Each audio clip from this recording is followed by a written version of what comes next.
Bueno, pues siguiendo con esta forma de análisis, vamos a ver que los transitorios, o el transitorio primero, que nos habla de cuándo va a entrar en vigor este acuerdo, ¿sí?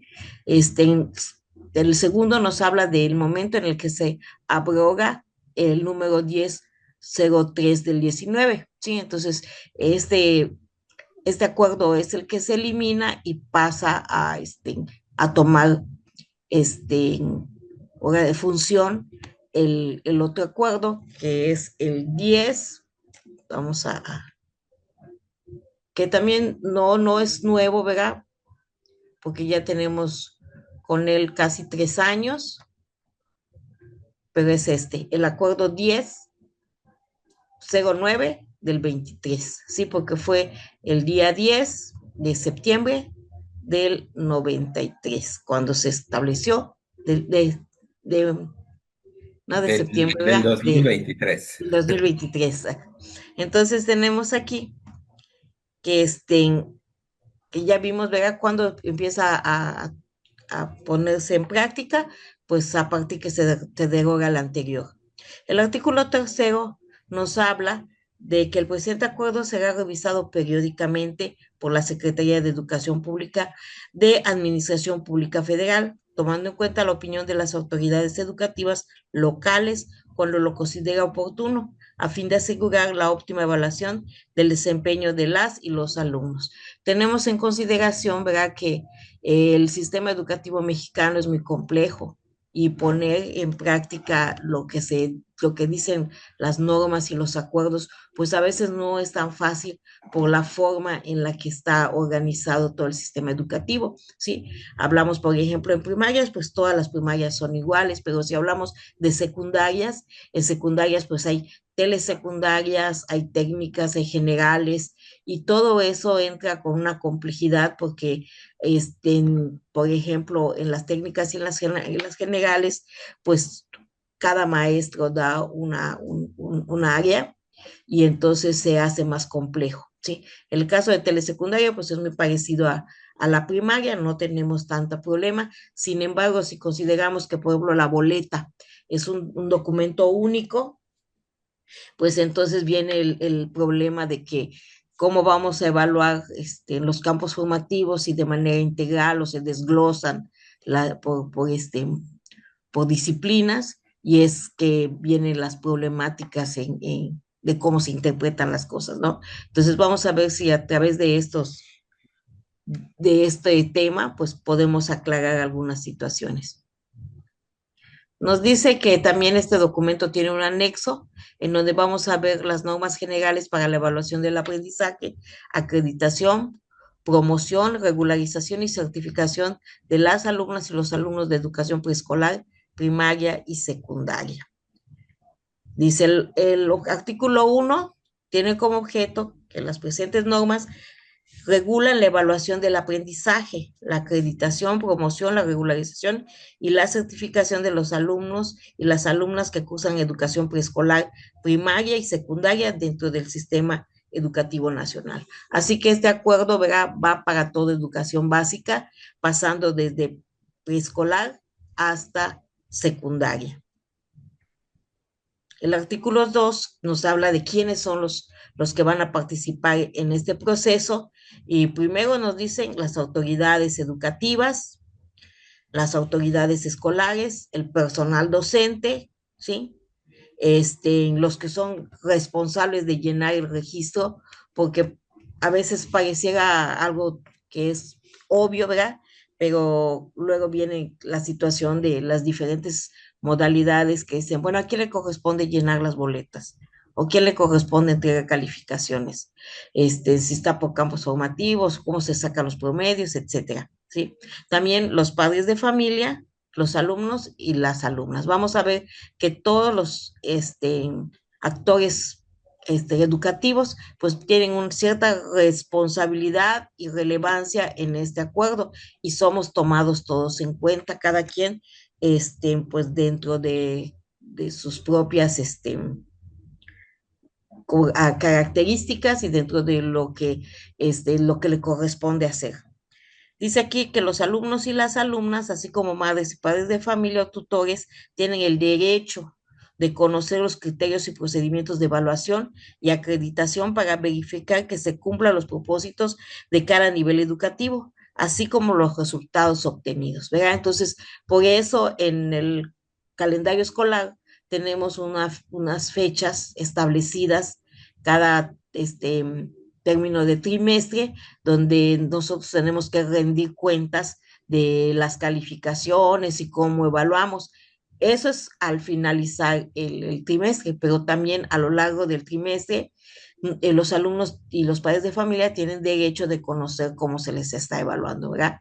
Es parte importante el que ellos, pues, se les considere para, no, no es como antes de que tú das una calificación y que decías, bueno, pues es que su hijo está mal, no sabe leer o no termina bien los trabajos, pero no le especificamos bajo qué criterios lo estamos evaluando. Entonces, en la actualidad, en la nueva escuela mexicana y con este acuerdo vemos que nos dice que es derecho de los padres de familia y también de los alumnos saber bajo qué criterios se les está evaluando un contenido, un proyecto, un trimestre, etcétera. Eso sería bueno puntualizar también aquí, porque pues este párrafo de color está subrayado en azul, tiene que ver justamente con el trabajo que hacemos todos como docentes. Desde que tú haces, elaboras no sé, una planeación de un proyecto, tú sabes que, bueno, dentro de la NEM nos dicen que los alumnos tienen derechos igual a enriquecer esa planeación. O sea, de hecho, cuando uno le plantea al alumno su proyecto, los alumnos también pueden sugerir cómo les Sí, gustaría, qué temáticas podemos incorporar, pero al mismo tiempo, dentro de ese proyecto que desarrollamos en el aula, los alumnos tienen el derecho de saber, igual que los padres de familia, qué actividades son las que vamos a desarrollar. Si pensamos hacer no sé, una caminata o no viaje, pero sí una salida de la escuela para un parque cercano, para recolección de plantas, o si pensamos hacer una maqueta, si pensamos hacer, vamos a ocupar una cartulina, vamos a ocupar colores o juego de geometría, no sé. Es importante que el profesor, antes de empezar su proyecto, dé a conocer a sus estudiantes qué se espera de ellos y cómo van a participar, cuáles son los criterios con los que vamos a evaluar cada actividad o cada producto. Si han pensado hacer en dos o tres productos, pues apoyarnos de las rúbricas.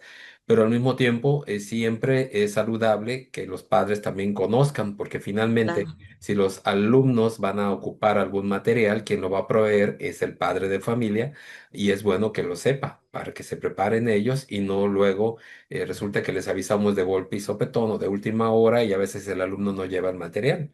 ¿Por qué? Porque muchas veces el padre no lo tiene. No todos los padres tienen la misma condición económica como para desembolsar, ¿no? Sobre todo cuando les asignamos equipos y pedimos material, no cuidamos el tipo de material que pedimos.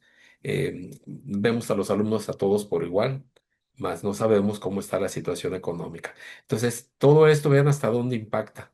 Todo este parrafito del artículo 2. Por eso es importante que los maestros no nos quedemos únicamente en el sentido de voy a planear, voy a hacer mi proyecto, voy a hacer esto, voy a hacer otro, ¿no? Sino también pensar que si se van a ocupar algunos materiales, pues vamos a prever con tiempo para que nuestro proyecto tenga éxito.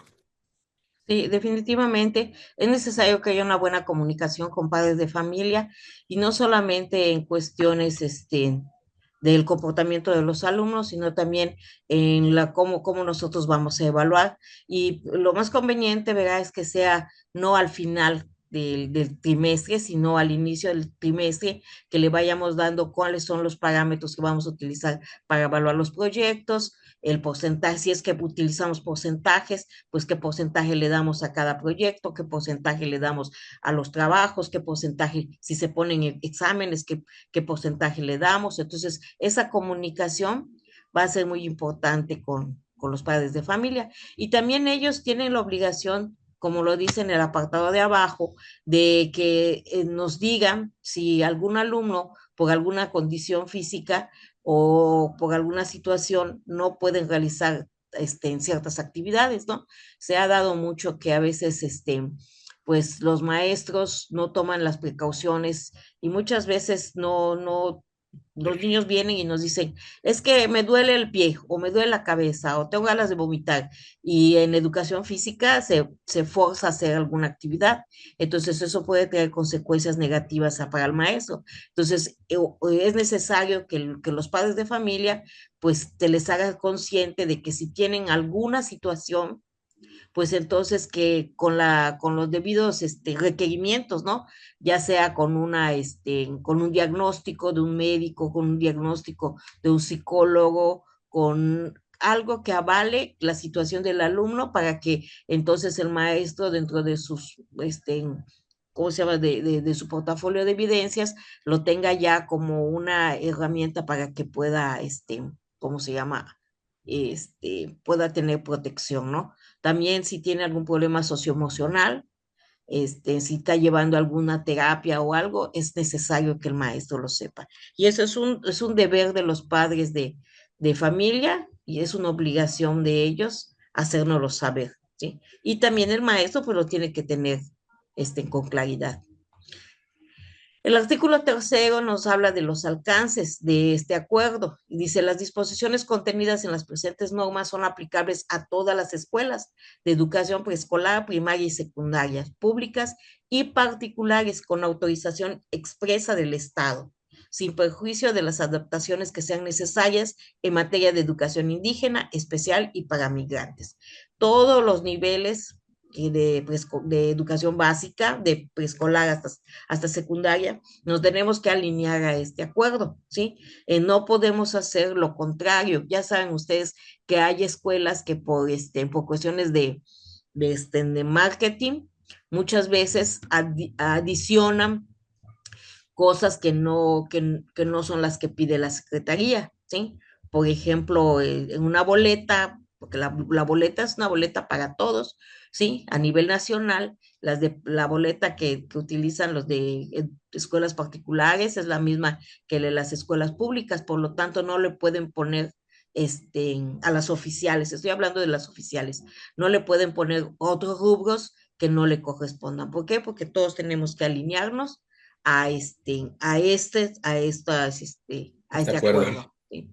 Bueno, tenemos el artículo 4, nos habla que van a dar algunas definiciones, algunas son realmente, pues, que ustedes ya las conocen, ¿no? Entonces, que no creo que haya mayor problema. Por ejemplo, ¿qué es acreditación? La acreditación es la acción mediante la cual el personal docente determina que el alumno o el alumno ha aprobado el grado o nivel educativo, conforme a los criterios previstos en las presentes normas. Entonces, acreditar es al final del ciclo escolar, pasó o no pasó el alumno de grado o de nivel, ¿sí? Si estaba en preescolar, pues pasó a la primaria, si estaba en sexto grado, pasó a la secundaria y si estaba en quinto, pasó a sexto. Esto es la acreditación. ¿Qué es un alumno, alumna, alumnas o alumnos? Bueno, pues son los niños o niñas o adolescentes inscritos en cualquier escuela de educación preescolar, primaria o secundaria. Pues son cosas muy básicas. Yo creo que no hay tanto problema en ello. ¿Qué es una autoridad educativa? Pues se refiere a la SEP y a las entidades federativas, ¿sí? Las entidades estatales. ¿Qué es una autoridad educativa local? Pues se refiere al Estado, ¿no? En el caso de Quintana Roo, pues es la SEC. En el caso de autoridad educativa a nivel federal, es la SEP. Entonces ahí podemos identificarlo de esa manera, ¿no? ¿Qué es una autoridad escolar? Pues es el personal o las autoridades escolares, pues son esas personas que llevan funciones de dirección o supervisión de los sectores, de las zonas o de centros escolares. Estamos hablando, ¿verdad? Que una escuela de organización completa, pues tiene un director, ¿sí? Las de organización incompleta tienen un director comisionado, pero después del director, pues tenemos a los supervisores, de los supervisores tenemos a los jefes de sector. Entonces, estos son nuestras autoridades escolares. ¿Y qué es una boleta de evaluación? Pues dice, es un documento oficial. Como les decía yo a ustedes, es a nivel nacional. y en este van a ver ciertos aspectos que van a verse allá, como por ejemplo los datos del alumno, va a llevar eh, los datos de los campos formativos, las calificaciones, también lleva una parte donde el padre o madre de familia pone la firma. Después tenemos la calificación. ¿Qué es la calificación? Vean ustedes la diferencia entre lo que es el primer punto que vimos, que era Acreditación. acreditación, que es al final del ciclo escolar, pasó o no pasó. Y vamos a ver la otra que nos... Ay, perdón, Ahí está, ahí estás. sí, perdón. Tenemos entonces calificación, dice, es el resultado de la evaluación del aprendizaje para la acreditación que se registra en la boleta de evaluación, ¿sí? Este es el resultado de todo un proceso que se dio de enseñanza-aprendizaje y a lo largo de ese proceso, pues tengo un numerito que representa la calificación de lo que obtuvo mi alumno. El maestro Roberto, cuando estuvo hablando de la evaluación, nos dio también algunas definiciones. Espero que ustedes se acuerden de cómo se hace la evaluación formativa, ¿verdad? Y pues precisamente de la calificación proviene de esta evaluación formativa que debe de ir de acorde, ¿sí? A lo que hicimos durante un ya sea un proyecto o un trimestre, como ustedes lo hayan organizado, ¿sí? Lo que debe de salir es la calificación. Tenemos ¿qué son los componentes curriculares? ¿Sí? Pues los componentes curriculares, pues son los elementos que establece el plan de estudios y los programas de estudios. Ya sabemos que estos elementos curriculares, pues vamos a darles un pequeño repasito con esto y vamos a ver que nos habla de los ejes articuladores, que son 7. Aquí los tenemos, plan, nos los muestran, ¿verdad? Son 7: inclusión, pensamiento crítico, interculturalidad crítica, la igualdad de género, vida saludable, aprobación de las culturas a través de la lectura y la escritura, artes y expresiones artísticas. Eso también ya se estuvo analizando anteriormente. Vemos que otro elemento curricular son los campos formativos que están formando todo lo que son los saberes, vamos a decirle así. Todos los saberes están organizados en 4 grandes áreas. Esas 4 grandes áreas pues son los campos formativos y están de lenguaje, saberes y pensamiento científico, ética, naturaleza y sociedades, y de lo humano y lo comunitario. Y luego vemos las fases, ¿verdad? Que son 6 fases y que tenemos que la fase 1 es de preescolar, la fase 2 preescolar, primero y segundo y tercer grado, fase 3 primaria, es primero y segundo grado, fase 4 primaria, tercero y cuarto grado, fase quinto y sexto, y fase 6 secundaria, que en caso de telesecundarias, pues entra en la fase 6, eso ya lo sabemos, ¿verdad? Vamos a ver, la Dirección General de Desarrollo Curricular de la SEP se abrevia como DGDC, y la Dirección General de Acreditación, Incorporación y Revalidación de la SEP es la DAEIR. ¿Por qué es importante conocer estos conceptos? Porque en algún momento dado podemos nosotros requerir, ¿sí? Si, por ejemplo, tenemos un alumno que viene de otro país, ¿sí? Nosotros tenemos que buscar cómo rivalidar materias. Entonces, no debemos estar tan cerrados a que hay cosas que no se pueden hacer. Hay el camino que la SEP nos tiene delineado, pero es necesario que nosotros conozcamos esto, ¿sí? Deje Y de... aquí, perdón, perdón, perdón, maestra, la o la Dirección General de Desarrollo Curricular de la SEP está encargado de, pues, de elaborar justamente donde va la parte de los programas, Ujú, plan y ujú, programas de estudio y el desarrollo de todo lo que implica. ujú. La de GAIR, pues esta sí está como más enfocada a lo que es control escolar, ¿no? Dirección General de Sí, Acreditación, Incorporación y Revalidación de la SEP. Hay diferencias porque la número 9 pues se encarga de todo el proceso del diseño curricular o todo el sí. desarrollo y la de GAIR de todo lo de control escolar. Sí, Sí. sí, sí. Sí, es importante que sepamos esto, porque realmente son aspectos que debemos conocer del trabajo que estamos desempeñando, ¿no? Tenemos, nos habla de la evaluación del aprendizaje para la acreditación. Fíjense, este, esta este término. Dice, emisión de un juicio realizado por el personal docente, basado en el análisis del conjunto de evidencias de todo un proceso de enseñanza-aprendizaje, con el fin de tomar decisiones sobre los mejores modos de continuar un proceso educativo y decidir sobre la promoción de los alumnos y las alumnas al siguiente grado o nivel educativo. Fíjense cómo evaluación del aprendizaje para la acreditación. Aquí como que nos juntan varios conceptos que hemos visto de manera aislada, pero aquí ya evaluación del aprendizaje para la acreditación. Entonces, tú al finalizar el ciclo escolar vas a sacar un promedio del campo formativo y vas a tener un juicio de que si ese alumno va a poder acreditar o no acreditar el ciclo escolar. A lo largo de todo de los trimestres, nosotros estamos dando, ¿cómo se llama? Este, pues si el muchacho tiene problemas porque sacó bajos promedios, le damos oportunidades. En este caso,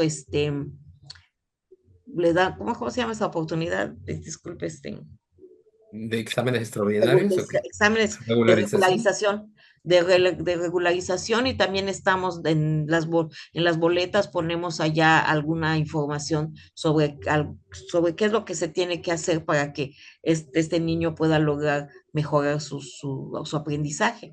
Entonces, al finalizar el ciclo escolar, nosotros tomamos una decisión de que si pasa o no pasa en el ciclo escolar, ¿no? Sobre todo esos niños que tienen, pues, calificaciones muy bajas, ¿sí? Entonces que uno ya al final dice, chispas, se sacó 6, ¿no? O sea, que pase, no pase, nos encontramos ante esa disyuntiva, ¿no? Esta parte creo que también es importante insistir un poquito porque lo dice al inicio de la definición, dice emisión de un juicio realizado por el personal docente. Y ese es pues es un sentido de responsabilidad o de ética por parte de los maestros, puesto que tienen que tomar decisiones y tienen que transformar esa decisión con un número. Como decía la Claro. maestra, 6, 8, 10, todo va a ser en función de la evaluación formativa que el profesor haya realizado en sus estudiantes. Todo está de alguna manera relacionado.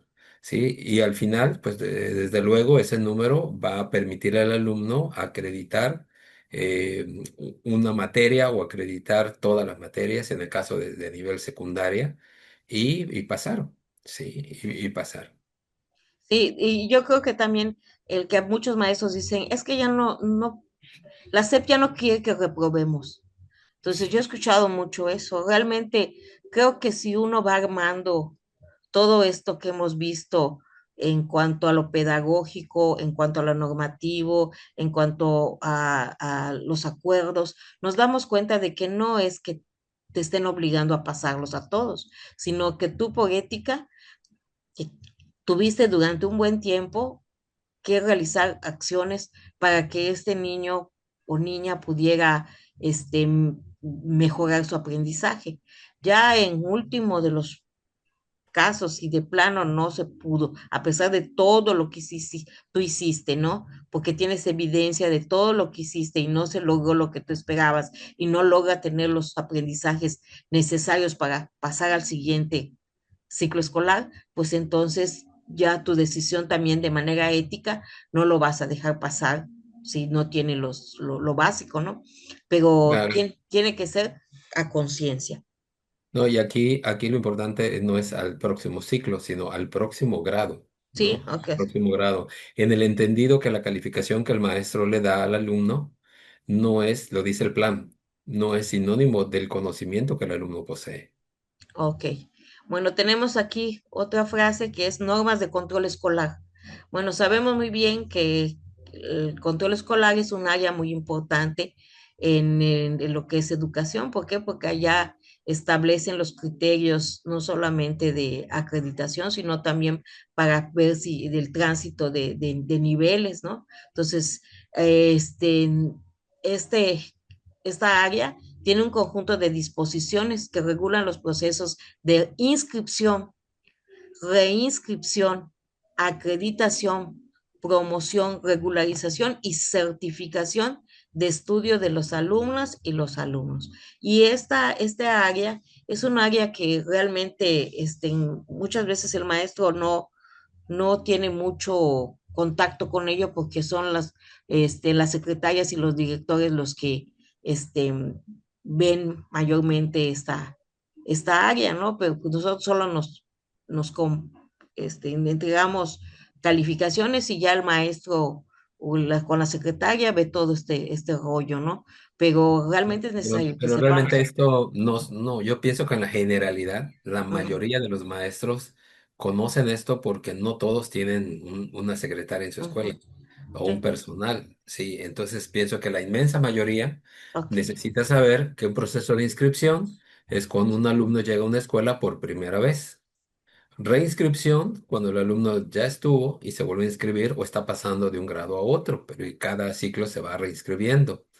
Sí, acreditación son cuando aprueba obviamente las materias y si aprueba todas las materias, pues va a poder hacer una promoción de un grado a otro grado. En caso de que no acredite todas las materias o no apruebe todas las materias, se va a un proceso de regularización, como comentaba la maestra. Es un proceso en el cual el alumno tiene la forma de regularizar o de cambiar esa calificación de 5 por una calificación aprobatoria, lo que le permite dentro del área de control escolar, que esto aplica solo para secundarias. Secundarias hablo como nivel, pero aplica para teles, generales y técnicas. Los procesos de regularización se dan en secundaria, tienen un costo también. Y este proceso de acreditación, pues, de regularización, tiene periodos en el mes de en enero, febrero y en el mes de agosto, para que los alumnos puedan regularizar. Y hay ciertas candaditos también, porque si un alumno reprueba siete de ocho disciplinas, entonces automáticamente se va a la repetición, que aquí no aparece, pero bueno, son procesos que se están dando. Entonces, se acreditan, es aprobar los campos en este caso, y lo que le permite al alumno promover al siguiente grado. Se regularizan en caso de haber reprobado y se certifican si todo sale bien. La certificación se aplica al finalizar el preescolar, al finalizar la primaria y al finalizar la secundaria. sí. Sí, eso que dice usted es muy importante porque he escuchado casos, por ejemplo, de niños que reprobaron dos campos formativos. Entonces, a veces no, si por ejemplo tienes un campo formativo que tiene tres asignaturas, Ujú, como en el caso de lenguajes, y aparte tienes otro como el de ética, naturaleza y sociedad, si reprueba ujú. esos dos, en automático no pasa, Por ¿sí? el número Porque por el por el número de número, disciplinas así que es. tienen. No es Sí, lo mismo que repruebe, por ejemplo, dos, vamos a decir, de lo humano con saberes, ¿sí? así es, porque son Entonces, cinco. el punto al que les quiero llegar es de que control escolar tiene sus normas, ¿no? Entonces, aquí no te las desglosa, pero en este documento no se desglosa, pero sí es necesario que conozcamos nosotros estas normas para que podamos saber, sobre todo en el caso de las escuelas que no tienen dirección completa con secretaria, pues es necesario que sepan cómo están estas normas, ¿no? Y a Es, veces el profesor no es consciente tampoco cuando asigna una calificación, porque también en primaria se reprueban campos, ¿sí? mm, Y bueno, en primaria también, no sé si este acuerdo lo comenta, pero en primaria también el primer ciclo, la mínima es 6. ujú. Sí, en el primer ciclo, en el primer, perdón, vamos a le llamaban ciclo, pero bueno, me refiero a la fase Pase. 3, a la fase 3. En la fase 3 no hay reprobación. Sí, entonces ojalá que esto no dé pie a los maestros de primaria a decir, pues no importa cómo se vaya el alumno, al final de Ajá, cuentas va a pasar, ¿no? pues sí. Bueno, Ok, seguimos. tenemos el personal docente, pues son los maestros, pero aquí nos los dice de una manera más formal, dice al profesional en la educación preescolar, primaria y secundaria que asume ante el Estado y la sociedad la corresponsabilidad de aprendizaje de los alumnos y los alumnos en la escuela. considerando sus capacidades, circunstancias, necesidades, estilos y ritmos de aprendizaje y en consecuencia contribuye al proceso de enseñanza-aprendizaje como promotor, coordinador, guía, facilitador, investigador y agente directo del proceso educativo. Y fíjense que aquí, como nos los plantea este documento, es mucho de lo que hemos visto a lo largo de esta capacitación, pues porque nos hablan de que somos los profesionales de educación básica, nos dice que también somos corresponsables porque habla de los alumnos, tienen una parte muy importante y también los padres de familia, ¿sí? También vamos a ver a las autoridades, ¿sí? Y nos habla de que somos los que de manera ética asignamos una calificación de un proceso, ¿sí? Bueno, tenemos personal docente responsable del registro. Cabe aclarar, ¿verdad?, que en el caso de telesecundarias, pues el maestro de grupo es el responsable, ¿sí? Y también es el tutor dada la modalidad, es el tutor del grupo. En el caso de ejercerse el docente de preescolar o primaria, del tutor de grupo o en secundaria, o en el caso del director de la institución educativa o pública, en particular con autorización expresa del Estado para impartir dichos niveles educativos. Pues sabemos muy bien, por ejemplo, en las técnicas que un maestro solamente ve una disciplina, así que un alumno tiene si es de primer grado, tiene 10 maestros, en segundo creo que son 11, en tercero también, entonces estamos hablando que uno de ellos va a fungir como tutor y va a ser el que va a llenar la boleta. En el O caso de Teles, el que debería el que llenar la debería llenar. boleta, Ok, de acuerdo a la norma. Sí. así es. Plan de estudio, pues nosotros ya sabemos, ¿verdad? Que es el documento rector de educación básica, en donde se establecen la forma en la que los elementos curriculares que se manejan en la nueva escuela mexicana.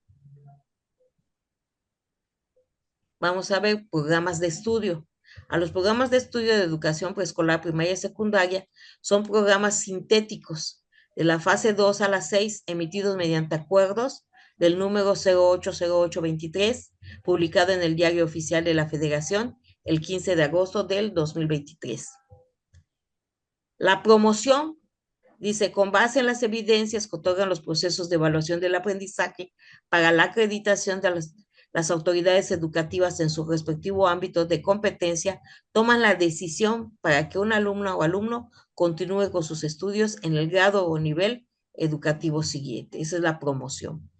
La regularización, pues esos son los mecanismos que se utilizan para poder acreditar y permitir mejorar el historial académico de los alumnos de educación primaria y secundaria. Sabemos muy bien, ¿verdad?, que si por ejemplo un alumno tiene menos de 6, pues se les tiene que regularizar, o si reprobó, se le tiene que regularizar con el objetivo de que logre los aprendizajes. No de barnizar la calificación, sino de que se le dé una oportunidad, a lo mejor, ¿verdad?, si le hacemos un proyecto más pequeño, si le entregamos un cuadernillo con otras actividades, podemos hacer que haga el clic con el aprendizaje y pueda subir un poco más su calificación.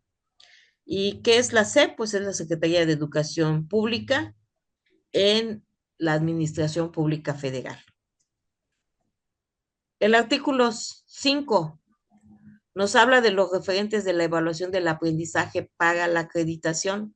¿Cuáles son los referentes? Pues es conforme al plan de estudio y los programas de estudios, tomamos en cuenta el perfil de egreso, ¿sí? Y los contenidos que están en los campos formativos, de acuerdo a la fase que estamos dando, ¿sí? De allá vamos a tomar los referentes o de allá nosotros vamos a evaluar, ¿sí?, lo que estamos dando, ¿sí? Y cuál va a ser ese referente o de dónde nos vamos, yo lo veo así, de dónde me voy a agarrar para evaluar, pues de estos elementos curriculares que nos están planteando, desde lo que es perfil de egreso, campos formativos, y los contenidos de cada fase. Te puede ser una pregunta para examen. Sí, puede ser. Esto es muy importante que ustedes lo sepan y yo creo que es nada más recordarlo porque en el día a día lo estamos haciendo de manera continua, ¿no? Y Pero luego te vamos a, preguntan, ¿cuál es tu referente de de evaluación del aprendizaje? Lo primero que dice es un examen escrito. Y aquí habla plan y programas y perfil de egreso. sí. Tenemos entonces la boleta de evaluación. La boleta de evaluación es el documento oficial en el que se informa el avance de los resultados de la evaluación de los niños, niños y adolescentes, ¿sí? De acuerdo a la fase en el que se encuentra. Y como le decíamos, ¿no? Este es un documento oficial, igual que los certificados son oficiales. No puede haber una boleta oficial diferente a la que emite la Secretaría de Educación Pública.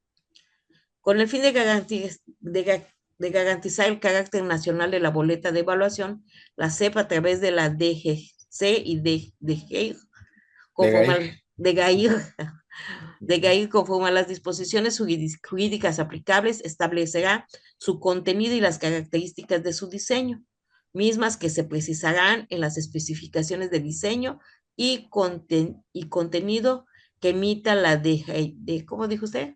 de Gair. De GAIR, de GAIR. Muy bien. Bueno, pues sí, cómo está diseñado, pues también tiene que ver con cómo lo diseña la SEP, ¿sí? Nosotros no podemos hacer un diseño particular, entonces es como lo establece la SEP, ese es el documento oficial. El artículo 7 nos habla de lo que lleva la boleta, qué cosas va a llevar la boleta. Y tenemos, deberá incluir la siguiente información. Uno, en preescolar, primaria y secundaria. ¿Qué va a llevar? Los datos del alumno. ¿Cuáles datos? Pues su nombre, su nivel educativo y el grado que cursa. ¿Sí? Datos de la institución, como por ejemplo, lleva el nombre de la escuela, ¿sí? La clave de la escuela, ¿sí? Entonces el turno de la escuela, ¿verdad? A veces hay dos turnos, entonces se pone el turno. Tenemos nombre del personal responsable de su registro, que en este caso pues es el docente, ¿verdad? Asistencia también, lo que son la asistencia de los alumnos, ¿sí? Y también las faltas que tengan. Ok.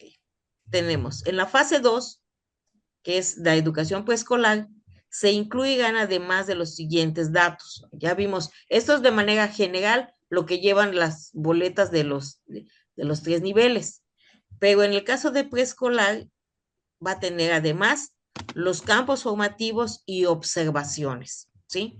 Que pues ustedes ya saben que son las sugerencias que ponen los maestros de acuerdo a los campos formativos. En la fase 3, 4 y 5, le corresponde a primaria, aparte de los datos que vimos al inicio, se van a poner campos formativos, ¿sí? Se van a poner las 3 evaluaciones parciales por cada periodo, ¿sí? Y una final, que sale de la evaluación, de la sumatoria, La media de aritmética. las, ajá, sí es la media aritmética o la sumatoria de Promedio. las tres, de Es tres el promedio. evaluaciones, ¿sí? Observaciones y sugerencias para los aprendizajes por cada uno de los campos formativos en cada periodo de evaluación. Muchas veces en esta parte, ¿verdad? Siempre se pone solamente las observaciones para los que tengan problemas con las calificaciones, pero sabemos que siempre podemos poner alguna observación de cómo salieron los muchachos también para algo positivo, ¿no? Para los que tienen 10, para los que tienen 9, etcétera. En la fase 6 de educación secundaria se incluirá además los siguientes datos. Las disciplinas que conforman los campos formativos, ¿sí? Entonces, esto de las disciplinas, pues luego ha traído muchos problemas, pero pues era de entenderse. En el caso de telesecundaria, muchos maestros estaban renuentes a esto, pero si estamos hablando que el nivel es secundaria, telesecundaria es una modalidad que se tiene que integrar a técnicas y generales. Por lo tanto, si técnicas y generales todavía se da por disciplinas, pues nosotros teníamos que ajustarnos a esto, porque estamos hablando que es la boleta oficial. No hay una boleta oficial para telesecundaria. Todos es lo mismo, ¿sí? Si en algún momento dado algún alumno, fíjense cómo van cambiando las cosas. Si, por ejemplo, algún alumno de telesecundaria se pasaba a una técnica o a una general, luego no eran muy compatibles, ¿sí? Antiguamente. En la actualidad, como se maneja de manera general, pues un niño que viene de una telesecundaria al mediado del ciclo escolar va y se inscribe en una técnica y es muy válido. Y lo mismo con nosotros, si alguien viene de técnicas o viene de generales en febrero, nosotros lo aceptamos, tan felices de la vida. ¿Por qué? Porque estamos hablando de que aquí no se debe de hacer ninguna revalidación, ni adecuaciones. ¿Por qué? Porque estamos en lo mismo. Entonces aquí nos dicen que en lo que es secundarias vamos a ver las disciplinas. En el caso del lenguaje, pues ya saben ustedes que está en español, lengua indígena como lengua materna, está inglés y está artes. En saberes y pensamiento científico, pues está lo que es matemáticas y estas ciencias. Y dependiendo del grado, ¿verdad? Pues va a ser, si es en primer grado, sería biología, en segundo física y en tercero química. Ética, naturaleza y sociedades, pues allá hay dos asignaturas que son formación, pues son tres, formación cívica y ética, historia y geografía. Y en el caso de lo humano a lo comunitario, educación física, tecnología y educación socioemocional y tutoría. Aunque esta de educación socioemocional no aparece en la boleta. Para cada una de las disciplinas, tres evaluaciones parciales, una por cada periodo de evaluación y una al final, ¿sí? Ya sabemos, ¿verdad? Que tenemos tres trimestres. Al final del trimestre se pone una evaluación, segundo trimestre otra, tercer trimestre otra, y después se hace un promedio para sacar la calificación global. En el artículo 8 nos habla de los periodos de evaluación y comunicación de resultados. Fíjense qué tan importante es esto. Nosotros sabemos que al finalizar un trimestre, en el calendario escolar está establecido el periodo de rendición de cuentas. Entonces, en la actualidad, todos los padres de familia tienen acceso a ese calendario escolar. Entonces, nosotros como maestros no podemos poner otras fechas que no estén entre las que están comprendidas la rendición de cuentas. Que, por ejemplo, yo dijera, no, pues no me dio tiempo de sacar calificaciones, entonces, pues regresando de vacaciones las entrego. No, porque estaríamos infringiendo, contraviniendo este acuerdo, porque el acuerdo está bien establecido cuándo, cuáles son los periodos para la entrega de calificaciones. Entonces, fíjense, aquí está la tablita, ¿sí? Que son primero, segundo y tercer trimestre, ¿sí? Y nos dice las fechas, ¿sí? Tenemos que el primero son los 4 días hábiles del mes los últimos 4 días del mes de noviembre, el segundo, los últimos 4 días hábiles del mes de marzo, y el tercero, los últimos días hábiles del ciclo escolar o de acuerdo con el número de días hábiles establecidos en el calendario escolar vigente, ¿sí? Nos dice aquí que la comunicación a las madres y padres de familia o tutores de los resultados de cada periodo de evaluación y la entrega de boletas de evaluación al final del ciclo escolar no limitará su derecho a informarse sobre el desempeño y desarrollo de hijas o hijos o pupilos en cualquier momento, ¿sí?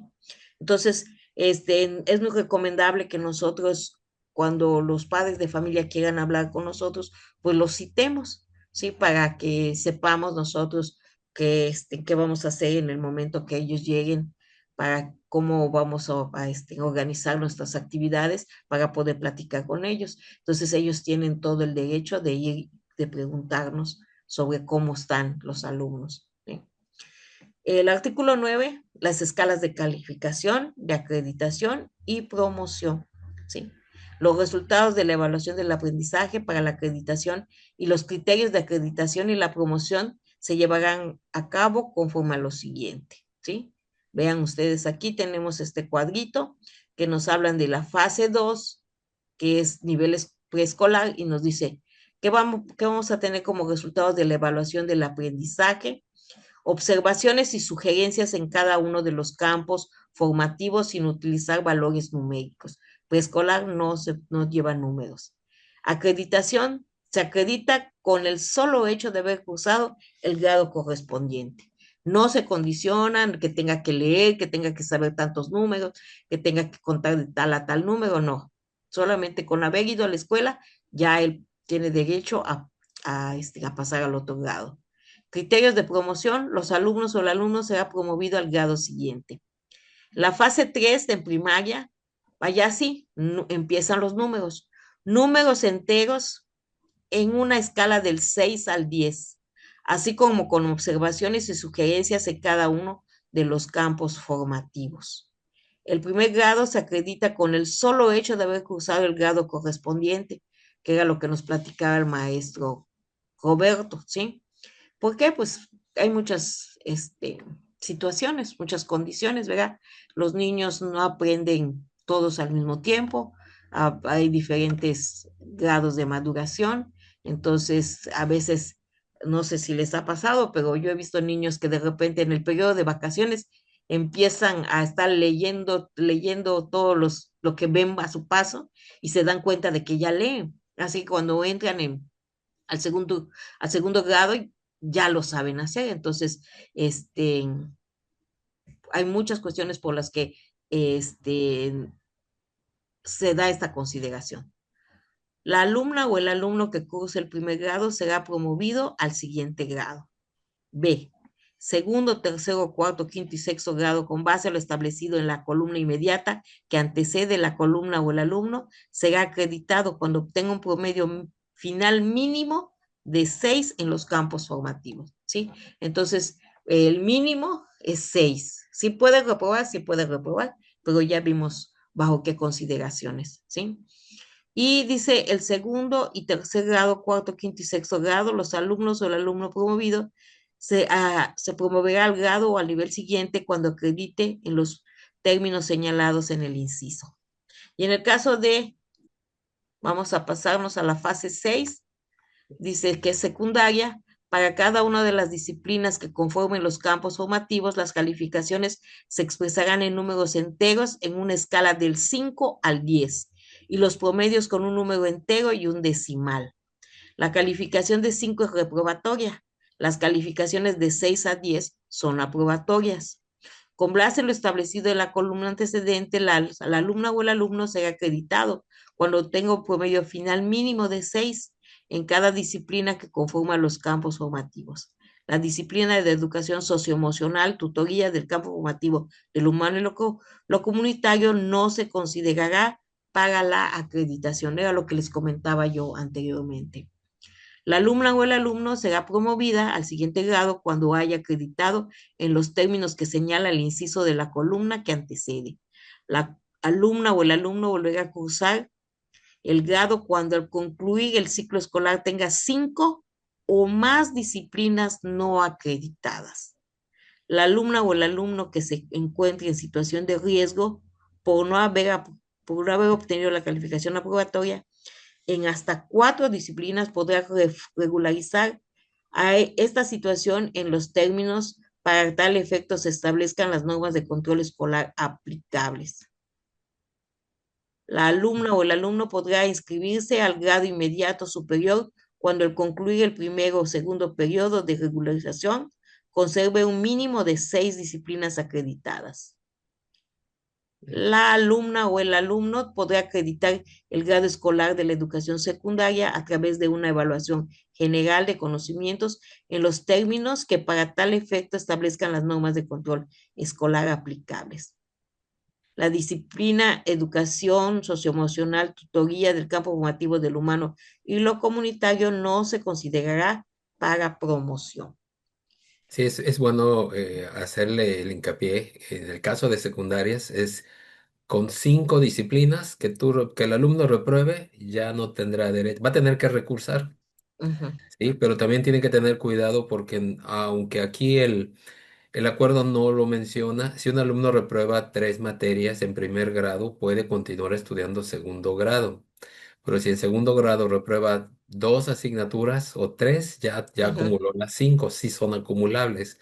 Entonces ahí no hace una especificación, pero con 5 asignaturas o disciplinas que un alumno repruebe, puede ser de varios grados, automáticamente el alumno pues tendrá que repetir.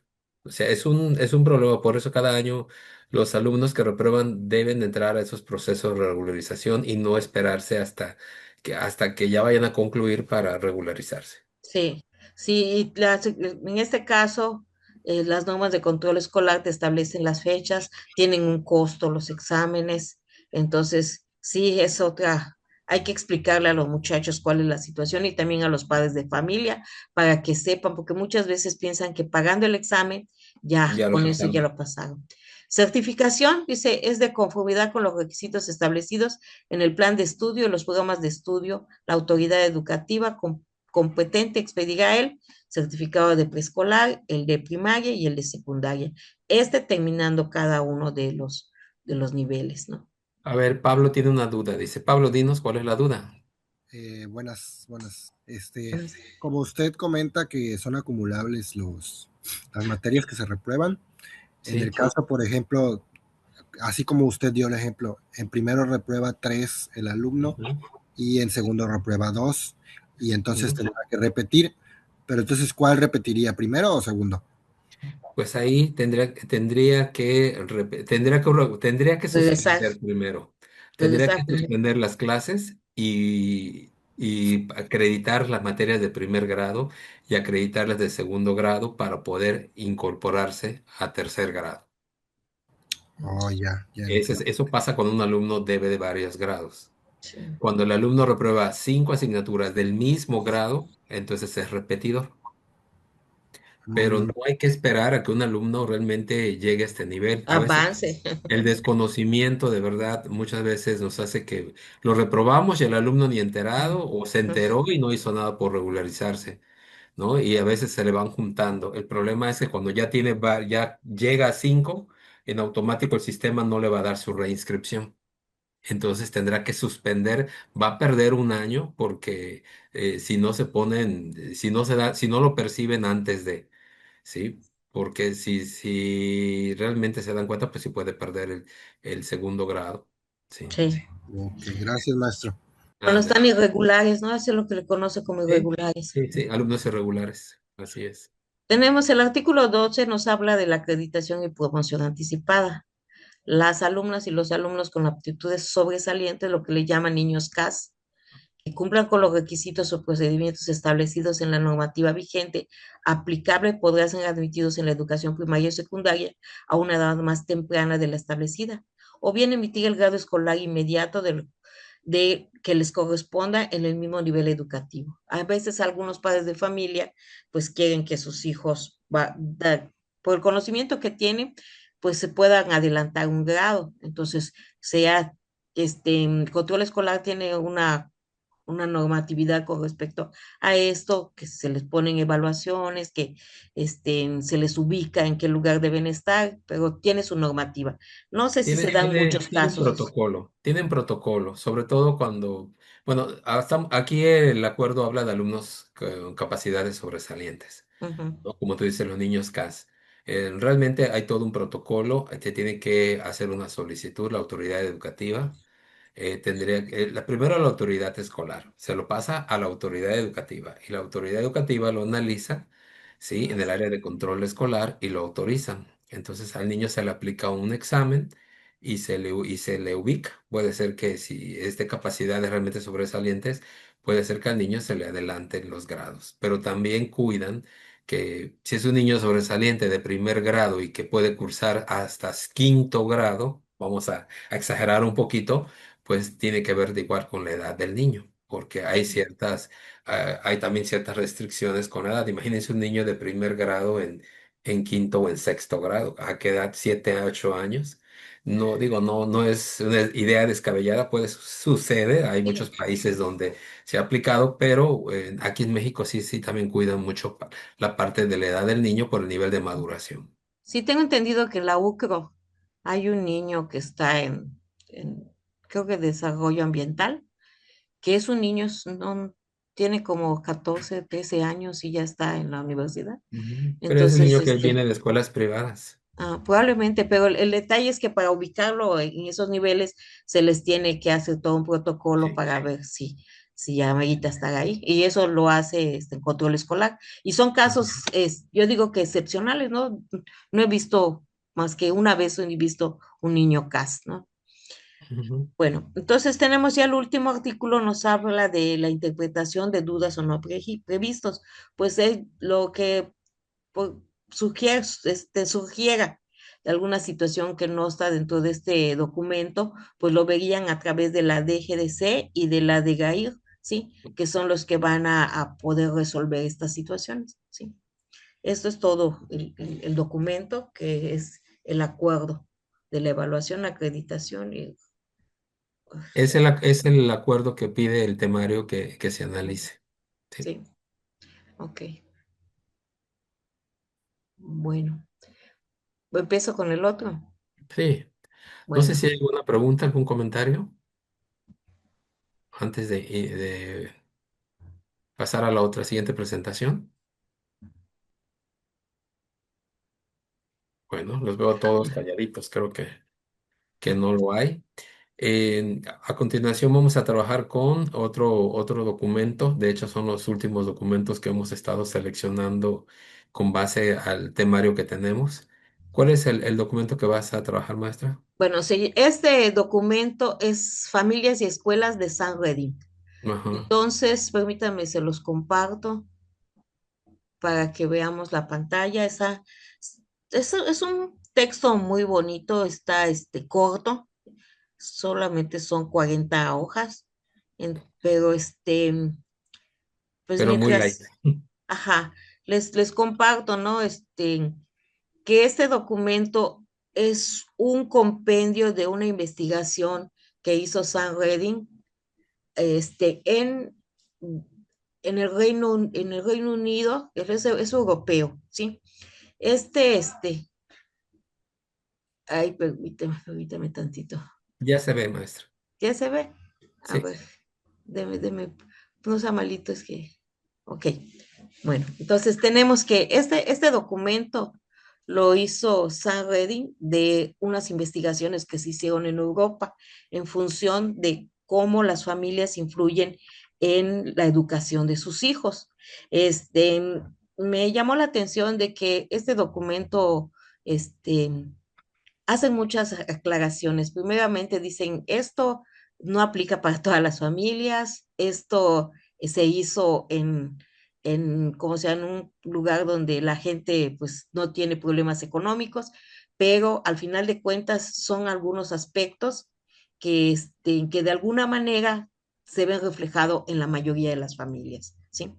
Entonces, empieza primero este documento a hablarnos de que cada vez en la actualidad se le exige más a la escuela en la formación de los alumnos. Se requiere que los alumnos desarrollen muchas habilidades. Se espera que en las escuelas desarrollen muchas habilidades de lectura, de escritura, de cálculo, de pensamiento lógico, ¿sí? Que sean capaces de resolver problemas. Permítame un tantito. Ay, Dios mío. Pues cada vez se exige más que haya más se desarrollen más habilidades en los alumnos, que la escuela sea capaz de desarrollar alumnos que lean bien, que escriban bien, que hagan cálculos matemáticos, que sean capaces de resolver problemas. Y la pregunta sería, ¿la escuela es efectiva y productiva? Se hacen ese cuestionamiento, si realmente se está logrando. Y si no se está logrando, ¿en cuál es la situación? Tendrán que ver algo las familias. Entonces, la premisa que hacen es de que las escuelas tienen que trabajar con las familias para mejorar lo que es el aprovechamiento escolar. Para esto nos hablan de un currículo del hogar. Ese currículo del hogar es lo que en las escuelas, lo que en las casas se les enseña a los niños, ¿sí? Y esto se puede hacer independientemente de la situación económica y de las condiciones de las familias, ¿sí? Entonces nos dicen que mientras cuando un niño está familiarizado con cierta cantidad de instrucciones que se les dan en los hogares, ellos desarrollan más habilidades, ¿sí? Que muchas veces son superiores incluso a las habilidades cognitivas que pudieran tener los alumnos, ¿sí? Entonces llega un momento aquí en los planteamientos que nos hace, que nos explica cómo es que la organización familiar juega un papel importante en el proceso de aprendizaje en las escuelas. Este documento se divide en 10 partes y en cada una de ellas te dice cuál es la situación y cuáles son las consideraciones que tienes que hacer el docente para que tenga una mejor relación con la familia. Entonces empezamos primero con el primer punto, es el currículo del hogar, ¿sí? Entonces nos dicen que en la familia, cuando tienen patrones bien definidos, hacen que estos patrones ayuden al desarrollo de habilidades del niño y esto les sirve para aprender en la escuela, ¿sí?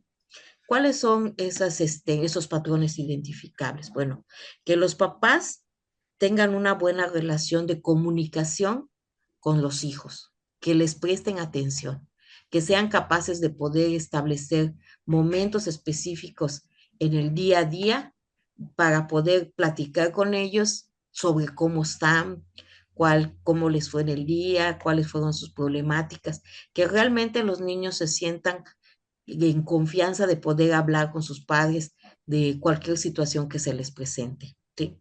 También otra de las cosas que son muy importantes es que dentro de la familia se establezcan rutinas. ¿Sí? Sabemos muy bien que la estructura cognitiva de los niños se da con mayor facilidad si ellos tienen rutinas establecidas, ¿sí?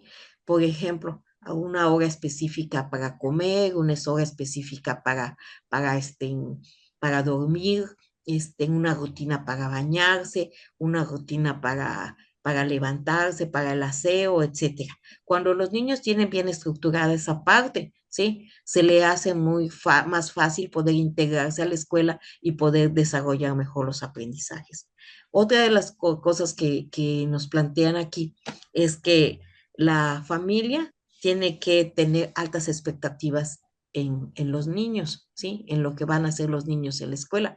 Si por lo general los papás, en lugar de promover que la escuela es importante, que en la escuela van a aprender cosas importantes, que se van a desarrollar, que la escuela tienen que prestar atención para poder aprender. Si el papá no muestra esa disposición con el niño, pues el niño no va a tener esa estructura mental y entonces se le va a hacer más complicado poder integrarse mejor a las clases, ¿no? El segundo es la relación padres e hijos, ¿sí? Nos establece en este documento que se ha identificado que cuando los niños tienen buenas relaciones con los padres, ¿sí? Cuando en cuanto a la parte de la comunicación, tienen un mejor desarrollo, ¿sí? Los padres que se preocupan porque los hijos hablen de manera correcta, que tengan un lenguaje más rico y sobre todo que se basen en la parte emocional de ellos cuando logran decir bien las cosas, ¿sí? Por ejemplo, cuando se les impulsa, cuando dicen bien una palabra y se les festeja, vamos a decirlo así, el niño se va acostumbrando a tener un vocabulario más amplio que a los niños que, por ejemplo, se les hace lo contrario, se les dice, en lugar de que se les diga leche, se les dice cheche, en lugar de que le digan gato, dice miau. Entonces, cuando los padres de familia se preocupan por darle una estructura a su lenguaje, los niños tienen mayor vocabulario y se pueden comunicar de mejor manera. Eso los va a ayudar muchísimo en la escuela. Entonces nos dice aquí que los padres también deben permitir que desarrollen conductas para el aprendizaje. Digan ustedes si no es cierto que cada vez los maestros nos quejamos más porque no prestan atención. Y si tienes un grupo numeroso, mientras unos están escuchando, los otros están hablando, y entonces no captamos, no tenemos la atención de todos. ¿Por qué? Porque no hay esa disciplina desde el hogar, ¿sí? Que se le vaya enseñando desde pequeños a que aprendan a escuchar, que hable cuando les toque el turno, que no hable mientras otra persona está hablando, etcétera, ¿sí? Entonces, ¿cómo podemos sugerirle a los papás que desarrollen estas habilidades? Pues decirles que platiquen con ellos todos los días, que los padres los escuchen con atención, leerles y escuchar cómo leen, hablarles sobre lo que leen, contar historias y escribir cartas, ¿sí? Entonces, todas estas actividades, todas estas acciones que el padre de familia hace en el hogar van a ayudar a que los niños pues vayan a tener esa actitud de querer aprender, les va a gustar el aprender y van a darse cuenta de que el aprendizaje pues es algo importante para su vida. Otro de los aspectos importantes que nos hablan son las rutinas familiares. ¿Sí? Las rutinas les da estructuras a los niños. ¿Sí? Por ejemplo, si nosotros como padres de familia los hacemos que duermen a la hora que ellos quieran, que coman lo que ellos quieran, que, que se bañen cuando ellos les dé la gana, pues van a darse cuenta de que pues no existen reglas ni normas y eso mismo les va a impedir que cuando lleguen a la escuela se puedan adaptar con mayor facilidad a lo que se está establecido en el salón de clases. Entonces, es más fácil adaptarse, que el niño se adapte a la situación de la escuela cuando en su casa aprende a tener ciertas normas y reglas, ¿sí? Y tiene ciertas rutinas que se respetan y que no son nada más porque hoy se les ocurre al papá acostar, que se acuesten temprano, se van a acostar temprano, no, sino que haya una organización en la familia de que de esa rutina se respete, ¿sí? Y que ellos se den cuenta de que no es a capricho, sino que está bien establecido lo que se hace en el hogar. Entonces, nos dicen aquí, pues, qué es lo que podemos promover con los padres de familias, pues que ellos tengan rutina, ¿sí? Que tengan una rutina con los niños bien establecidos, sobre todo por las cuestiones también de la salud, ¿verdad?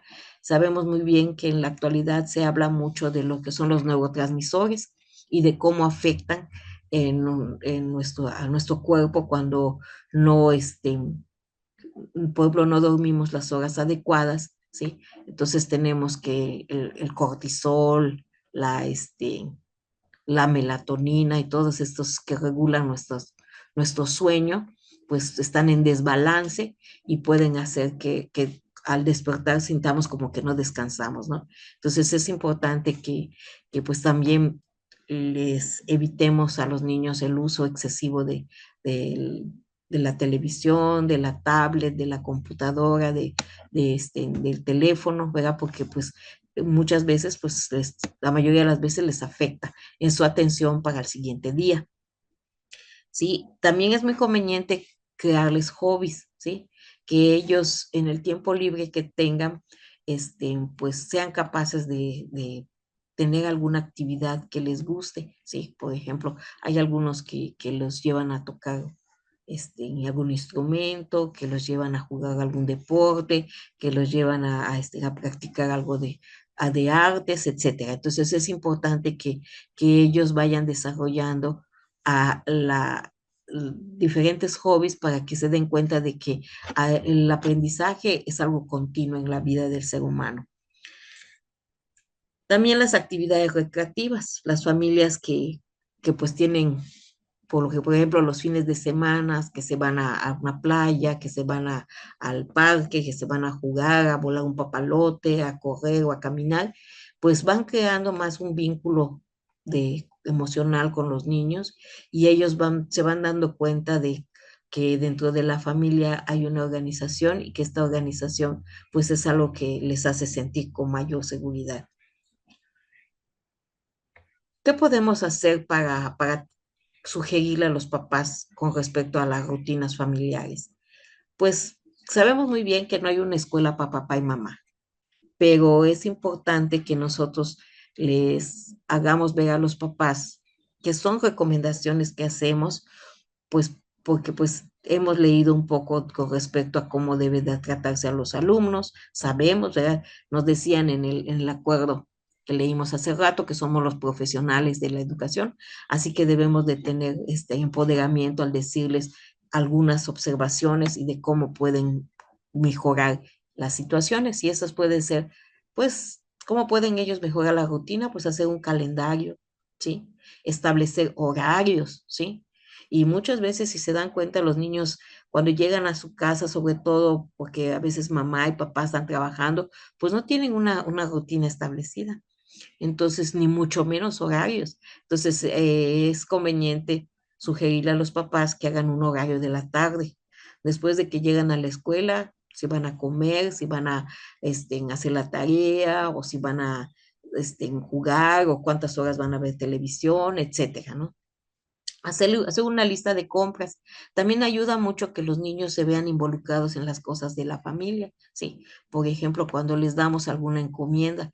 Hay en la actualidad, sobre todo, que ya no hay eso de que las niñas tienen que lavar trastes o solo le corresponde a las mujeres barrer. No, y ahorita toda la familia tiene que aportar una parte de su de una actividad para que la familia funcione y funcione de manera más justa. Así que las tareas familiares son una buena oportunidad para integrar al niño en los trabajos y que él se dé cuenta de la parte colaborativa. Hacer lecturas con los niños, practicar juegos que estimulen la mente, ¿sí? Entonces, esto les vuelvo a comentar, son estudios que se hicieron en países en desarrollo, ¿sí? Entonces, pero eso no quiere decir que dentro de nuestro contexto, a lo mejor no de esa manera, pero sí podemos buscar algunas estrategias, por ejemplo, en eso de, las, de los juegos que estimulen.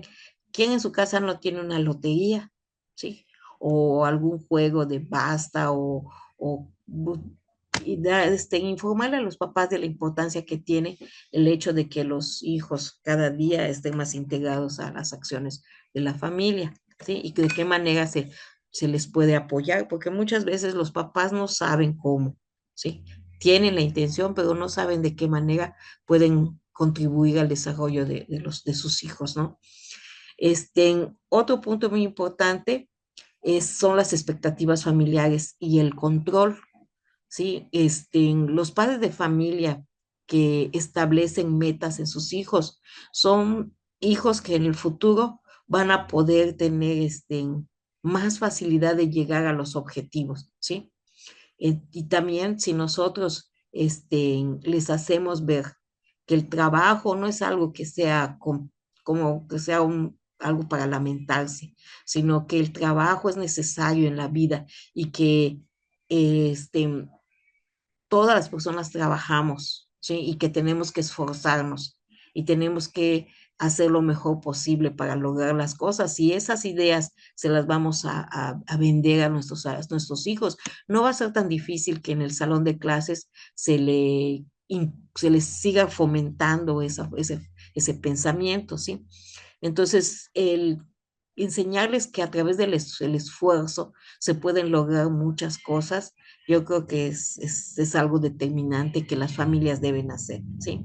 Yo recuerdo que mi mamá, dentro de sus pocos estudios, nos decía, es que tienen que estudiar para ser alguien en la vida.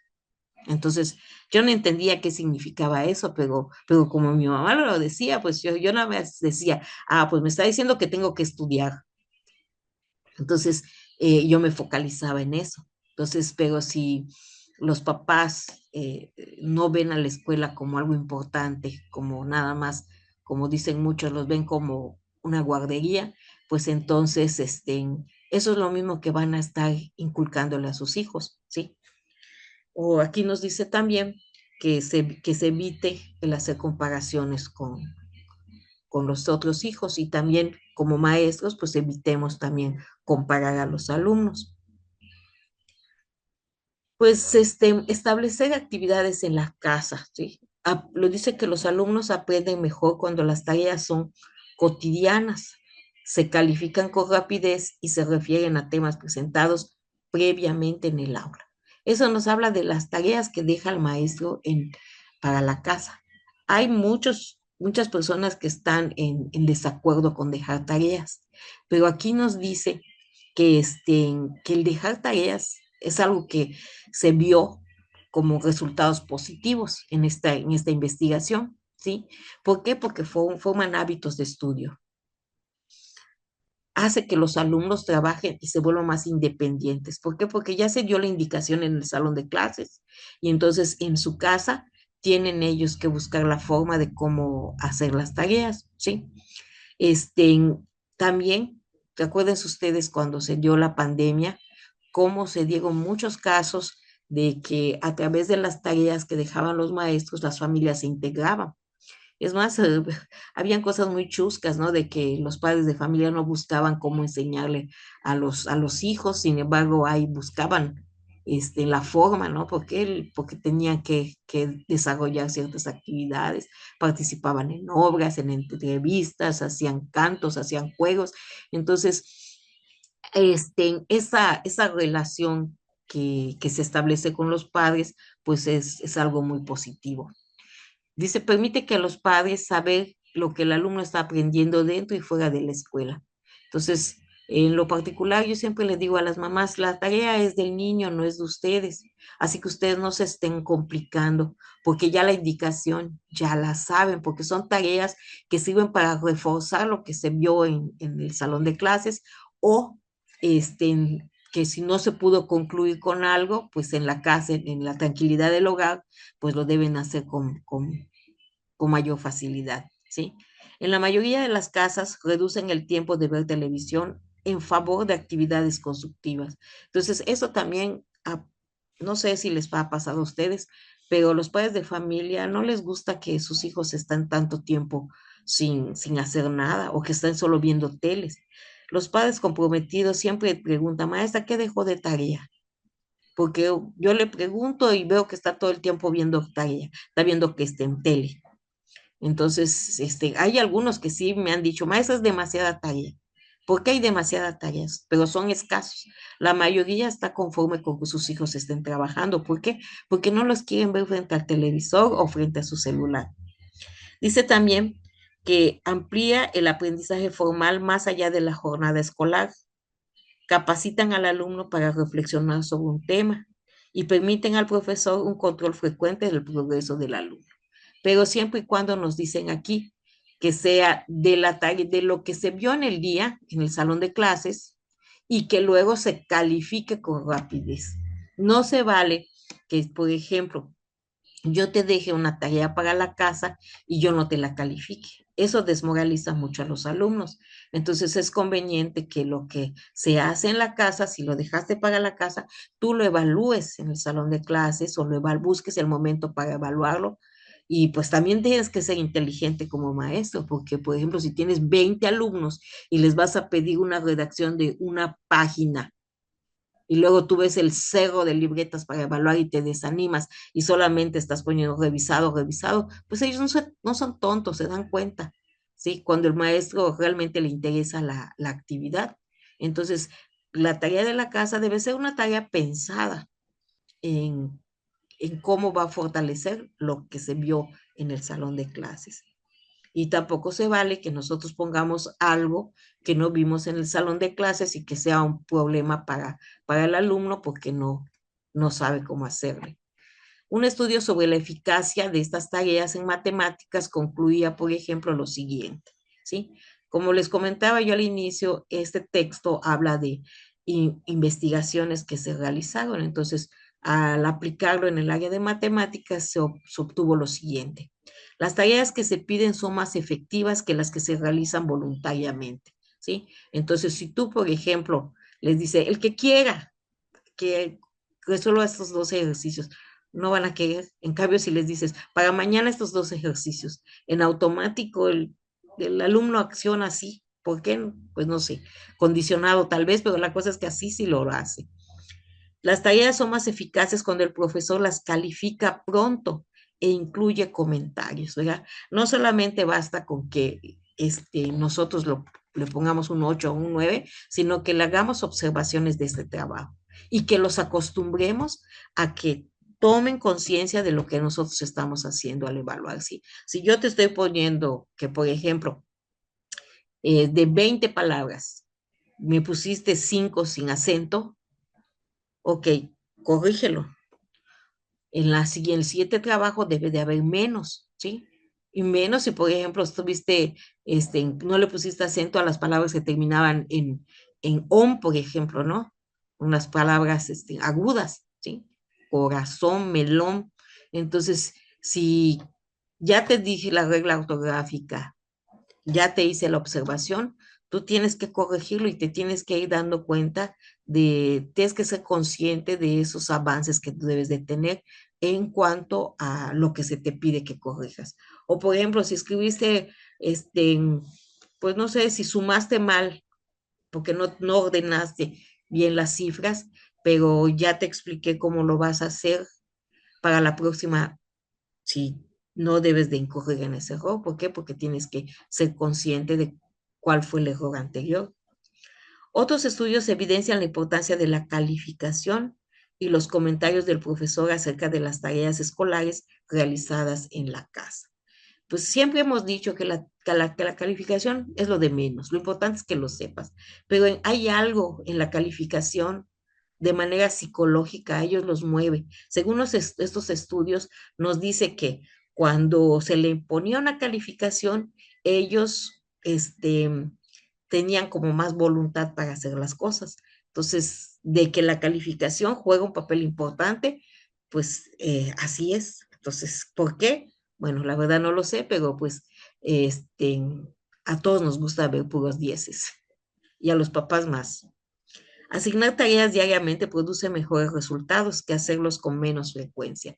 Entonces, si nosotros lo hacemos como algo rutinario, como algo constante, por ejemplo, no sé si se acuerdan ustedes cuando estaba el proyecto ese de 15 900 segundos de lectura, y cuando se aplicaba en las casas, 900 segundos de lectura, que son 15 minutos que deben leerte tus papás, ¿sí? Entonces, el que lo hagan constantemente les servía a los alumnos para mejorar su lectura, ¿sí? Pero no como hoy sí, mañana no, no, sino que fuera algo constante. El número 6 dice comunicación, escuela, familia. Entonces, nosotros tenemos que buscar como maestros estar en continua comunicación con los padres de familia. Y se ha observado que los niños se benefician más cuando sus padres y profesores se comunican entre sí en ambas direcciones, ¿sí? No solamente cuando el padre va a la escuela, sino también cuando el padre llama cuando el maestro llama a los padres de familia para platicar sobre el aprendizaje de los jóvenes, ¿no? Entonces, ¿y de qué podemos hablar con los padres de familia? Pues de los hábitos de aprendizaje, de las actitudes hacia el aprendizaje, de las interacciones sociales, del progreso académico de los niños, ¿sí? Entonces, el maestro tiene que buscar un lenguaje sencillo, acorde a estos puntos, para que pueda haber una buena relación con los padres de familia. Entonces, ¿cómo lo podemos hacer? ¿Cuáles serían esos ejemplos? Pues podemos entrevistar padres, profesores y alumnos, porque también aquí nos hablan, ¿no?, de los actores educativos, que también son los alumnos, y ellos también nos tenemos que comunicar con ellos. Y muchas veces cuando el padre de familia se va a comunicar con el maestro, muchas veces excluimos al alumno. Y no tiene por qué ser así, salvo que se vaya a decir algo que sea muy delicado, pues, y que considere el maestro que no puede estar el alumno, pues entonces sí, pero si es algo cotidiano o algo en donde el hecho de que él esté en la plática sea de beneficio, pues lo debemos de considerar. También nos dice que se pueden aplicar boletines informativos en el periódico mural, ¿sí? Se pueden hacer tarjetas de felicitación, buzón de sugerencias, hablar con los padres de familia y con el director, y crear un buzón para que ellos pongan pues algunas inquietudes que tengan, que quieran que sean tomadas en cuenta. Encuentros de puertas abiertas padre-profesores, tablón de anuncios para los padres, cadena telefónica, vínculos con la familia desde el aula, libretas de anotación de tareas, ¿sí? Estos son algunos ejemplos de cómo nos podemos comunicar con los padres de familia. Sabemos muy bien que las actividades que realiza el maestro pues son bastantes, entonces tenemos que buscar la manera de cómo la comunicación no se pierda, ¿sí? Y entonces aquí te dan algunas acciones que te pueden servir para tener una buena relación con él, una buena comunicación con ellos. ¿Y cómo van a participar los padres de familia? Dice, la participación de los padres incluye acciones con sus hijos, con padres de otros niños y con la escuela. Ustedes han visto que desde que empezamos este curso se hablaba de la participación de los padres como personas activas en este proceso, desde inclusive hasta en la misma Ley General de Educación, en el capítulo 8 nos establece cómo debe de ser la participación de padres de familia. Entonces aquí esta parte teórica nos dice de qué manera se puede realizar. Dice, una tipología aceptada de actividades de participación de los padres incluye las siguientes categorías: crianza, cuidados y alimentación del niño. Sabemos muy bien que hay muchos temas que hablan precisamente de estos temas, ¿verdad? Muchos proyectos donde se abordan estos temas. Entonces, es importante que nosotros nos acerquemos a los papás para que les podamos explicar cómo debe ser. Por ejemplo, cuando se habla del plato del buen comer, de la jarra del buen beber, cómo debe ser esa alimentación, o cuando se habla de sexualidad, o cuando se habla, por ejemplo, de la obesidad o de los métodos anticonceptivos, pues todo esto tiene que ver con la crianza de los padres de familia. Muchas veces, verá, a veces nosotros tenemos dudas de cómo abordar estos temas con los padres de familia, pero creo que nos sorprendería el hecho de que nosotros lo empezáramos a tratar a los padres de familia de una manera, pues muy más profesional con respecto a estos temas, y buscar que esa comunicación que tengamos con nosotros sea una vía para que mejoren las condiciones de los alumnos. Comunicación de información continua entre padres y escuelas, que sea de voluntariado, ayudas a la escuela, por ejemplo, las fajinas que se hacen en las escuelas, ¿sí? Las kermeses, hay muchas maneras en que los padres de familia pueden ir a apoyar la escuela. A nosotros nos ha tocado que en nuestra escuela vayan hasta inclusive las familias completas, ¿sí? Van los papás, los hijos, y están apoyando en la limpieza, están apoyando en pintar la escuela. Entonces, es muy bonito ese acercamiento que debe de haber entre padres de familia y maestros. Aprendizaje en casa, apoyo y conclusión de las enseñanzas recibidas en la escuela, ¿sí? También cuando, por ejemplo, existen dudas sobre hay madres de familia. Por ejemplo, yo en mi comunidad, mucha madre de familia no trabaja, ¿sí? Solamente trabaja el padre de familia. Entonces, muchas mamás van y me dicen, maestra, no, es que no sé cómo se hace esto, ¿en cómo puedo ayudar a mi hijo a hacer esta maqueta? ¿O cómo puedo ayudar a esto? Entonces, sí están pendientes, y de hecho yo tengo un grupo de WhatsApp con los padres de familia donde envío las tareas, y hasta ahorita pues no he tenido ningún problema con respecto a ello. Me cuido mucho también porque no evidencio a nadie, y cuando voy a decir algo que es para un solo alumno, pues prefiero de manera particular citar a la madre de familia para que vaya a platicar conmigo. Toma de decisiones, participación en la estructura de toma de decisiones del colegio.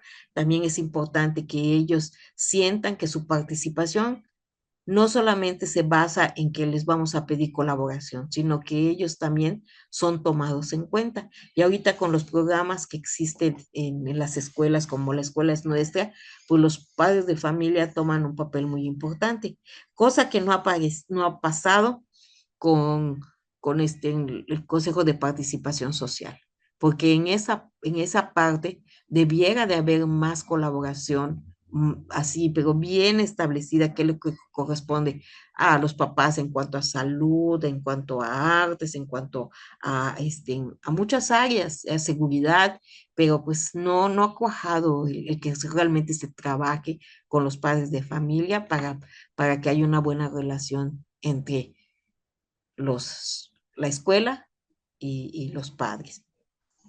Colaboración con el entorno comunitario, representar a la escuela en actividades de colaboración con otras organizaciones. Entonces, sabemos muy bien, ¿verdad?, que la Sociedad de Padres de Familia, pues juega un papel muy importante en el acercamiento que hay entre las autoridades, por ejemplo, el municipio, el gobierno del estado, para que lleguen los programas a las escuelas. Entonces, cuando se empoderan a los padres de familia, ellos pues van buscando las oportunidades para poder tener acceso a esto. ¿Cuáles son las limitaciones que tenemos con respecto a la participación con los padres de familia? Pues mucho tiene que ver con que nosotros a veces tenemos un prejuicio, ¿sí? Pensamos que a ellos no les interesa el aprendizaje de sus hijos. También pensamos que por ser familias monoparentales, sobre todo madres solteras, pues no van a tener el tiempo ni la disposición para platicar con nosotros. También pensamos que los bajos ingresos de las familias, la pobreza, es un impedimento para que ellos puedan tener una buena relación con la escuela. Sí, entonces, en todo esto es más de prejuicio, ¿sí? Entonces aquí entra la actitud del maestro. Cuando contamos con un maestro bien preparado, que tenga como objetivo el que se acerquen los padres de familia a la escuela y se mejoren las condiciones de los alumnos, pues vamos a tener un maestro que va a involucrar a los padres de familia. Sí, esa es una habilidad que se debe ir desarrollando poco a poco. Sí, yo he visto que hay maestros que tienen esa facilidad para poder llevarse bien con los padres de familia. Y hay otros que nomás no quieren acercarse a los padres de familia porque tienen miedo, porque dicen, ¿qué tal si me critican? ¿Qué tal si toman a mal lo que voy a decir? Entonces, yo pienso que a veces los padres de familia no trabajen directamente con los maestros es por, la, por el tener ciertos prejuicios hacia ellos. La formación de padres. Tenemos entonces que los programas que enseñan a los padres a mejorar el ambiente familiar en beneficio del aprendizaje de los niños toman una variedad de formas y pueden producir resultados importantes. Sabemos muy bien que no hay una escuela para padres y sabemos muy bien lo importante que son los padres en la escuela, ¿sí? Que son pieza fundamental en el proceso de enseñanza-aprendizaje. Sin embargo, pues no queremos involucrarnos un poco más, a pesar de que sepamos que es necesario formarlos. Antes se hacía algo que se llamaba escuela para papá y mamá. Había un departamento que estaba en la secretaría y tenía como función el enseñar a los padres de familia aspectos básicos para la educación de sus hijos. Y realmente era un programa que servía mucho, que ayudaba mucho, pero, ahí viene el pero era algo que se tenía que hacer fuera del horario de clases. Se hacía en las tardes, se hacía en sábado, domingo, y eran muchas sesiones que no todos los maestros se aventaban a hacerlo. Y es lógico, ¿verdad? También los maestros, pues, tienen sus actividades que hacer. Entonces, yo he visto que hay escuelas que dicen, vamos a, vamos a hacerlo, es importante, pero luego no logramos concretar el realmente hacerlo porque sabemos que nos va a comprometer mucho, ¿sí? Dice aquí que las actividades para la formación de padres incluyen visitas a los hogares por parte de los formadores, sesiones grupales dirigidas por padres provenientes previamente entrenados, así como cursos y talleres desarrollados por expertos. También había otro programa en AGE, no sé si se acuerda, maestro, que había un programa de AGE que ya venía diseñado, creo que era federal, Sí, que y era con federal que venía de CONAFE. entonces actividades así bien bonitas y bien reflexivas. Y es que muchas veces lo que sucede es que los padres de familia no saben cómo poner límites, no saben cómo organizar a sus familias y sobre todo si nos damos cuenta de que fueron, ahora sí que las madres de familia de mi escuela, de mi grupo, están entre 30, no, creo que la más joven tiene 28, entre 28 y 40 años, ¿sí? Entonces estamos hablando que eran unas adolescentes cuando tuvieron a sus hijos. Entonces aprendieron, por así, por los golpes de la vida, pero realmente, ¿quién les enseñó a ser mamá y papá? Entonces, y eso no quiere decir que no quieran a sus hijos. Los quieren muchos, pero no saben cómo llegar a ellos, ¿no? Las escuelas que enseñan a los padres formas de reforzar el aprendizaje académico de sus hijos en casa encuentran alumnos más motivados para aprender y de asistencia más regular. Entonces, si ustedes se dan cuenta, la nueva escuela mexicana nos habla mucho de la importancia de los padres de familia en las escuelas, ¿sí? Y aquí nos dicen que sí se puede hacer, que realmente el compromiso sería buscar los espacios y que nos sintamos realmente comprometidos con querer buscar que los padres participen más, ¿sí? ¿Qué estrategias podemos hacer en los centros escolares? Dice, colaborar con otras organizaciones que puedan influir en la actuación de los padres cuando sus hijos son pequeños, a través de visitas a domicilio u otras formas. Pediatras, centros de salud, organizaciones del entorno, parroquias, por ejemplo. Hacer un listado con las actividades que los centros quieren promover con los padres según el grupo de edad con sus hijos y a partir de ello organizar la formación de padres. Publicar, informar y guiar apoyos y apoyar iniciativas para realizar tareas escolares en casa. Contar con los padres para organizar, contactar y dirigir actividades con otros padres. Tener en cuenta datos de campo, modelos y currículos contrastados y probados. Centrarse en el currículo del hogar. Yo creo que por este tipo de acciones se hacen muchas referencias en este texto sobre que pues se aplicó a un grupo de personas ¿cómo se llama? De países en desarrollo, que no todos lo deben de tomar en cuenta, porque sí, por ejemplo, para nuestra sociedad, yo creo que está bonito, pero creo que es muy complejo, ¿no? Dice, relación familia-escuela. Dada la variedad de su relación con las familias, las escuelas tienen que utilizar diferentes estrategias para involucrarlas en los procesos de aprendizaje con sus hijos. Cada familia es diferente, ¿sí?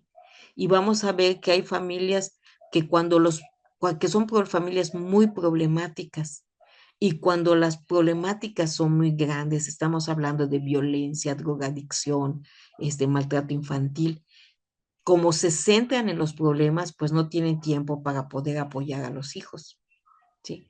Entonces, las escuelas tenemos ese tipo de familias. También tenemos que hay familias que están centradas en los niños. Por otro lado, ¿verdad? Se ve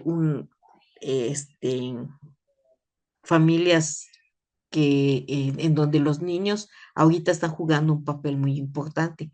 Sí, yo he visto algunos padres de familia que realmente están